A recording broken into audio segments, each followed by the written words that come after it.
Hello everybody. I will be giving you more information about Unilever and if it's worth investing in it. Table of contents. First, I will tell something more about Unilever. Then, I will be giving a financial analysis and last a conclusion if it's worth investing in it. Unilever is a British-Dutch company since 1872. Its products include food and beverages, cleaning agents and personal care products. Unilever is the largest consumer goods company. Unilever owns more than 400 brands like Axe, Dove, Giselle and so much more.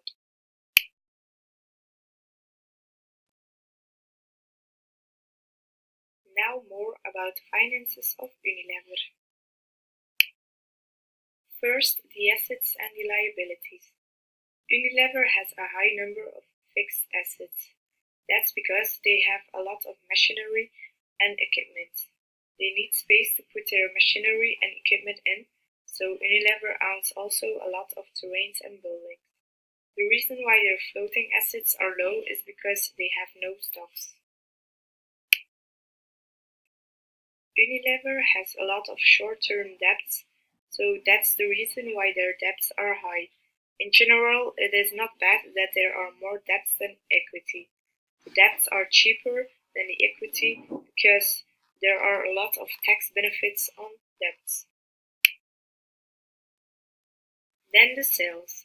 We see a huge increase in 2015. The reason can be new clients, new products or services, expand of markets, and so on.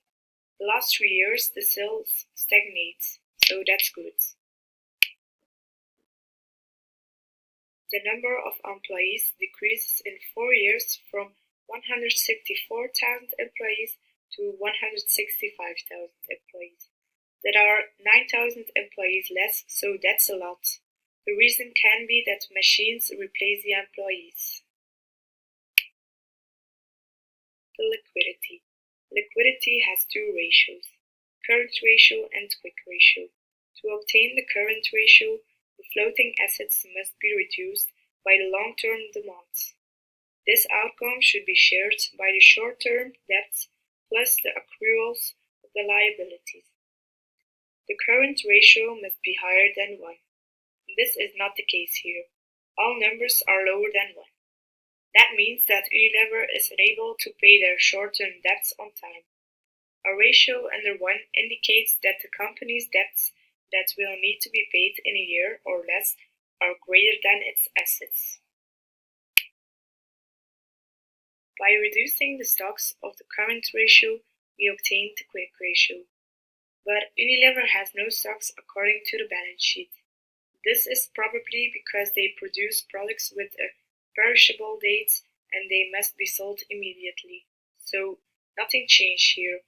They are not dependent on their stocks. As you can see, the net working capital is always negative. Negative net working capital means that part of the short-term financing sources is used for the financing of fixed assets in the long term. A negative net working capital is not alarming but also not good. The reason why it's negative here is because Unilever has a lot of short-term debts. Then solvency. Solvency is calculated by the equity divided by the total capacity. For the Unilever, the solvency number increases in 5 years. The numbers are lower than 16.5%, which means that it's in a dangerous area. The lower company solvency ratio, the greater the probability that it will default on its debt obligation, so that's not good. And then last but not least, the profitability. So the profit or loss after taxes divided by the equity. It indicates how much profit has been achieved with the invested capital. The higher the profitability, the more attractive the company is for investors. So it's not because Unilever has a lot of debts that it can't have a high profitability. By contracting debts, companies can generally increase their profitability. My conclusion is that Unilever is not a good company to invest in. It has good profitability, but also a lot of risks.